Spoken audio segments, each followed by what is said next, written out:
The chapter is called the Zuni and the Yaqui. In this video we will learn a little bit more about ancient American trade routes. The recommended reading, of course, is the book by L. Taylor Hanson, He Walked the Americas. Originally copyrighted in 1963. The Hansons are a married couple and they're not affiliated with any church. In this story, we will find many clues regarding trade routes and directional origins from whence various people migrated in the early history of the Americas. In the ancient days of the Toltec Empire, the Chihuahua Valley was a garden, where today is barren desert. The Zuni and Acoma probably held the northern outpost, while the Yaqui lived on the general trade routes leading to Tula, through the Chihuahua Valley, whose Indian name means the Valley of the Ancient Early Glory. This might have been considered mere wild speculation in the time of our fathers. But today, pilots flying over the desert can trace forgotten dams and aqueducts and see beneath the brush and rubble mounds of unknown giant figures, like these of the mound-building civilization which flourished along the Mississippi. So probably there was a connection between the copper mines of Michigan, now buried under a heavy forest cover, which dates them back to the early centuries of what we call the Christian era, and the vast trading empires which flourished to the southward. According to Zuni and Acoma legends, they once held cities along the trade routes, and at that time spoke the same language.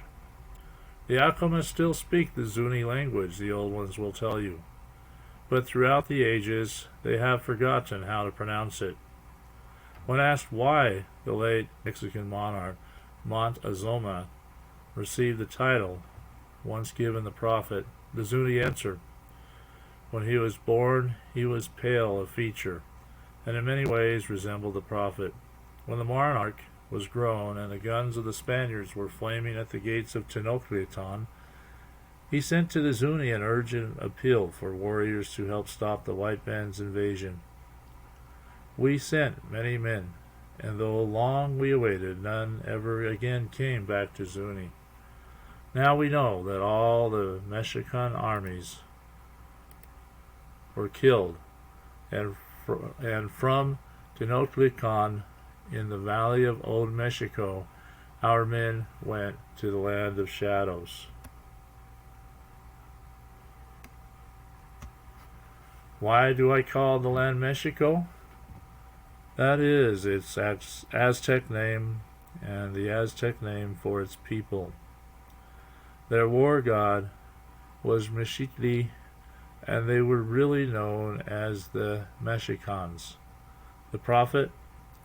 He was a great god, a miracle worker, a pure man of dreams and visions. We call him Great Azoma. He came to us on his way to Tula, capital of the Toltec Empire. In those days we were wealthy, living along the ancient trade route from the Puans down to Tula. That was long before the serpent invasion from the southland up the Mississippi, or the coyote invasion from the snowland of men carrying the Asian language.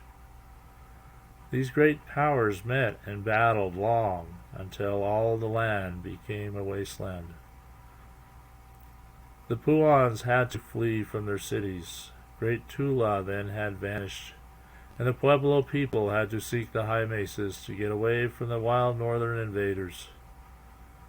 Of those times, few men now remember, and over the Chihuahua Valley, where once was commerce, now only Tamisha, the fire god, dances in wild dust storms, hurling hot sand all around him. Here's a map of empires taken from geoalliance.asu.edu. In the yellow, you'll see the Aztecs' land, other previous civilizations. Magenta highlights where the Mayans were, and the Incas along the west coast there of South America. This is not exactly modern Mexico. It's a picture from when the time the book was published in 1963. So it's mid-20th century Mexico. Some more in photos. Michia, Oaxaca.